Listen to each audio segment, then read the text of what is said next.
Our next speaker is Robert Woodson. He's the founder and president of the Woodson Center, an influential leader on issues of poverty alleviation and empowering disadvantaged communities to become agents of their own uplift. He is a frequent advisor to local, state, and federal government officials, as well as business and philanthropic organizations. His social activism dates back to the 1960s when, as a young civil rights activist, he developed and coordinated national and local community revitalization programs. I think that's important. If you follow Bob Woodson, as I do, he can tell war stories from that era from a different perspective than from what you usually hear. And I think you'll hear some of that this morning. I hope we will. And I also just want to mention, I'm sure he doesn't remember this because it was a long time ago and I was a nobody, still am relatively speaking to him, and he was a somebody, but he helped me in the 90s on a project that I was working on at a think tank, and I can remember visiting him. I don't know if his office is still there, but at those days he had a beautiful office in the corner of Connecticut Avenue and DuPont Circle in one of those buildings shaped like a triangle, and his office was in the point of the triangle in this lovely room, and it was wonderful to meet him and get his help back then, and it's great to have him here today.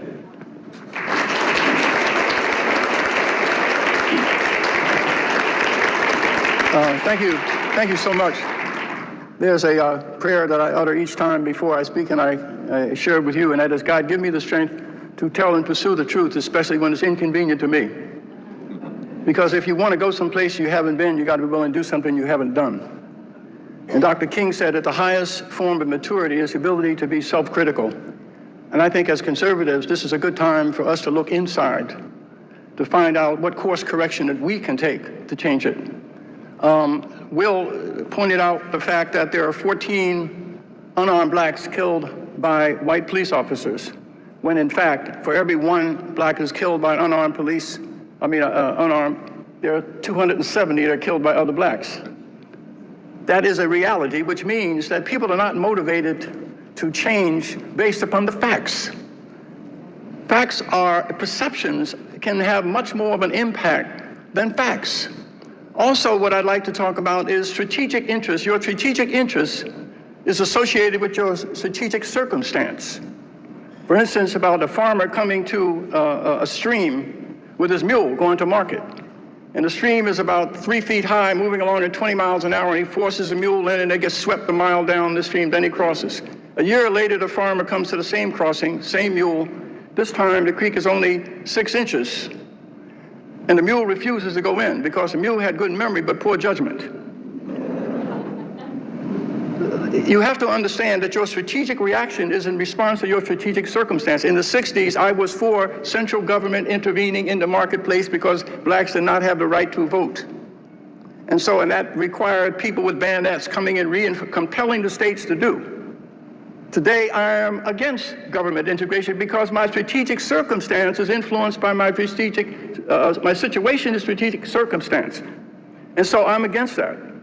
But as a veteran of the civil rights movement, I led demonstrations in the 60s, but I left the movement because many of the people who suffered and sacrificed most did not benefit from the change.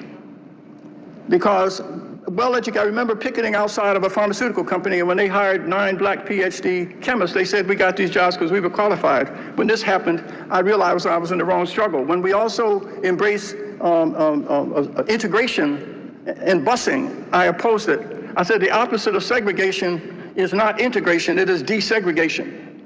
I remember debating a PhD black law professor before the New York Bar Association on that issue.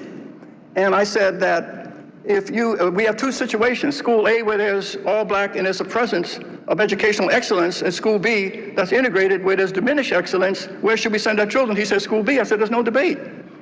But I think that dilemma was faced. But anyway, I left the civil rights movement when I realized that a lot of people like poor blacks were not benefiting from the gains of the civil rights movement. And when the civil rights leaders entered democratic politics and began to run the cities, the fact that the federal government spent $22 trillion on programs to aid the poor, with 70 cents of every one of those dollars not going to the poor, but those who serve the poor, they asked which problems are fundable, not which are solvable. We created a commodity out of poor people because those same elected officials were responsible for dispensing them funds. So we have now a classic 2 out of 10 whites with college education works for government, 6 out of 10 blacks with college works for government. So our middle class is anchored in a sector of our economy that requires their black counterpart to be dependent. So we have created a structure. So now we have had these huge expenditures over 50 or 60 years.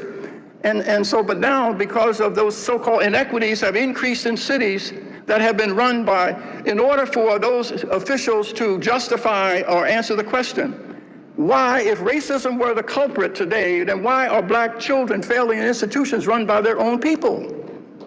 But to avoid having to address those kind of inconvenient questions, they point to institutional racism, whatever that means.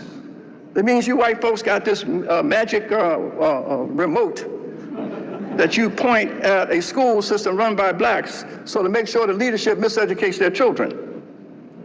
And so it is important to understand that the reason that Black Lives Matter and others have convinced people, again, their perception that the problems of 70% out of wedlock births, the high black-on-black crime rate, more blacks are killed by other blacks in 6 months than were killed in 9/11. We have a 9/11 every 6 months.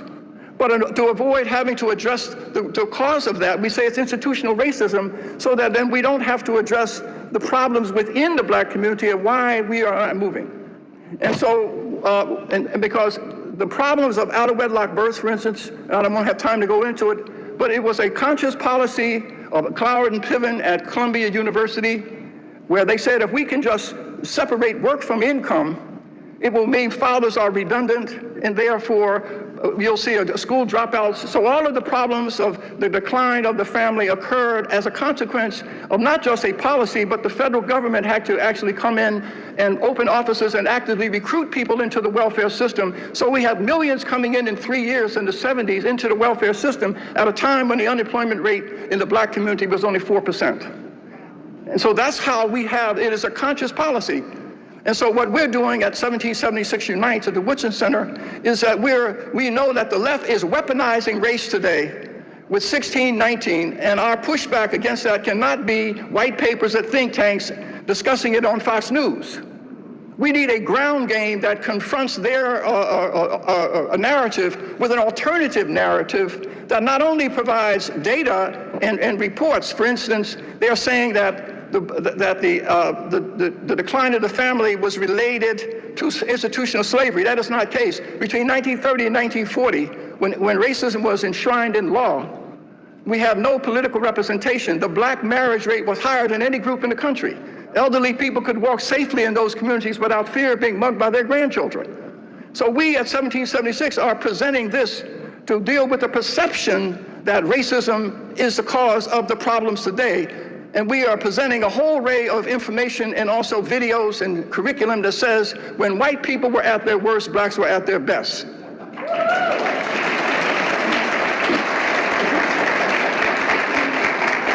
And therefore, there must be, so that we have demonstrated by our actions that we have resilience. And we're talking about slavery, we need to talk about a history of resilience.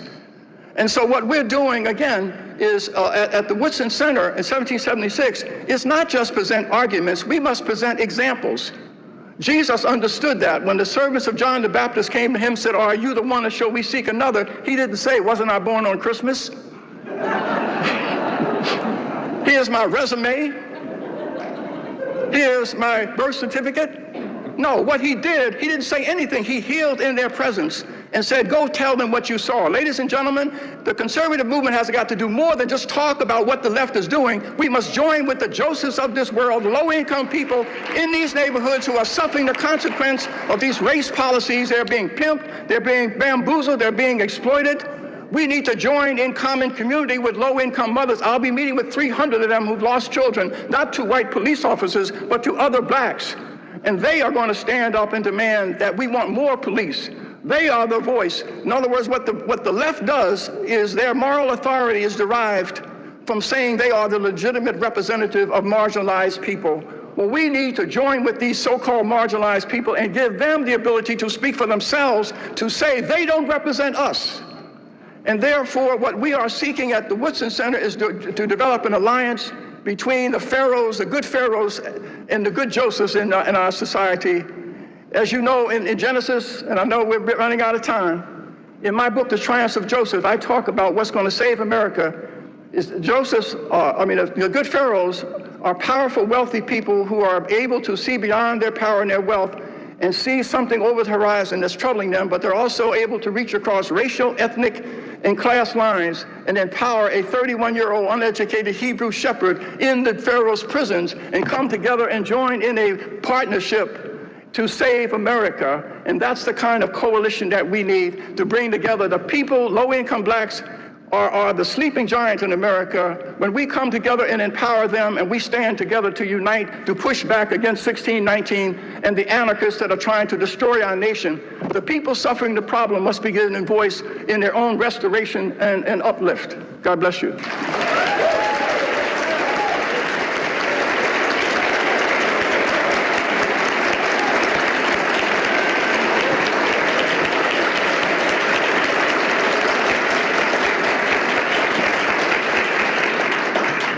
Okay, first, I want to give the panelists an opportunity to make comments or ask questions of one another, and then we will turn it over to questions from the audience. And we do have students with the microphone, so please wait until you're called on and get the microphone. But first, if our panelists have anything to add or say or ask?